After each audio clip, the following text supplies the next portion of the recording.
ভাই প্রশ্ন করেছেন যে যদি কোনো ব্যক্তি কাউকে রক্ত দেয়, রক্ত যদি দেয় তাহলে সে রক্ত দেওয়ার কারণে তাদের মাঝে যে পর্দার যে বিধান ছিল সে বিধান কি রহিত হয়ে যাবে কিনা। হ্যাঁ, খুব গুরুত্বপূর্ণ প্রশ্ন।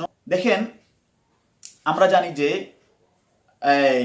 নাসবের কারণে হুরমত কয়েক প্রকার, তোর মধ্যে উল্লেখযোগ্য দুইটা, একটা হুরমতে নাসাবিয়া, একটা হুরমতে মুসাহারা। হুরমতে নাসাবিয়া যেই রক্তের সম্পর্কের কারণে, যেমন কোরআনে কারিমের ভিতরে কয়েকজনের কথা বলা হয়েছে কোরআনে কারিমের ভিতরে, যে তাদের সাথে বৈবাহিক সূত্র করা বৈবাহিক সূত্র তাদের সাথে জায়েজ নাই, এবং তাদের সাথে দেখা দেওয়া যায় যেমন পিতা, তারপরে হচ্ছে দাদা, ছেলে, ছেলের ছেলে, ভাই, চাচা, মামা ইত্যাদি এদের সাথে সাক্ষাৎ করা যায় আছে এবং তাদের সাথে চিরতরে বিবাহ হারাম। আরেকটা হচ্ছে যে হুরমতে মুসাহারা, অর্থাৎ বৈবাহিক সূত্রের কারণে যারা হারাম হয়ে যায়, যেমন শাশুড়ি হারাম হয়ে যায়, এরকম ভাবে ওই যেই মহিলাকে বিবাহ করা হয়েছে সেই মহিলার যদি অন্য কোনো ঘরে সন্তান থাকে, অর্থাৎ অন্য কোথাও তার বিবাহ হয়েছিল, সেখানে তার সন্তান আছে, তাহলে তার সাথে বিবাহ সূত্র হারাম, তাদের সাথে দেখা সাক্ষাৎ করা যায় আছে।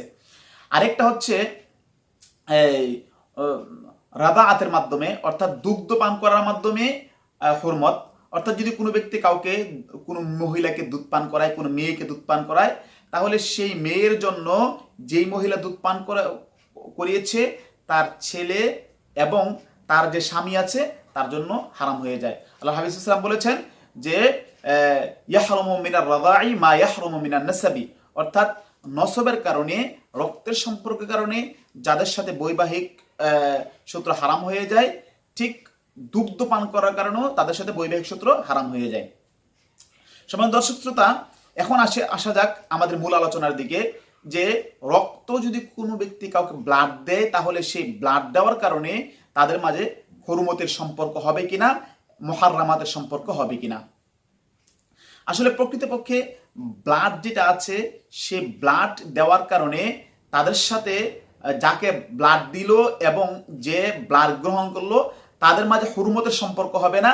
তাদের মাঝে আগে যেরকম দেখা দেওয়া হারাম ছিল, ঠিক এখনো তাদের সাথে দেখা দেওয়া হারাম থাকবে, এবং তাদের সাথে আগে যেভাবে বিবাহ বিশুদ্ধ ছিল, তাদের সাথে বিবাহ করা জায়েজ ছিল, ঠিক অনুরূপভাবে এখনো সে বিবাহ বৈবাহিক সূত্র জায়েজ আছে।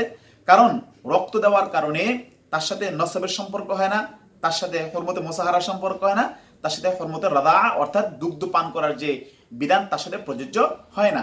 সেই কারণে যদি কোনো ব্যক্তি কাউকে ব্লাড প্রদান করে আর সে ব্লাড গ্রহণ করে, তাহলে যাকে ব্লাড দিল তার সাথে মুহাররামাতের কোনো সম্পর্ক হবে না। আশা করি উত্তরটা পেয়েছে।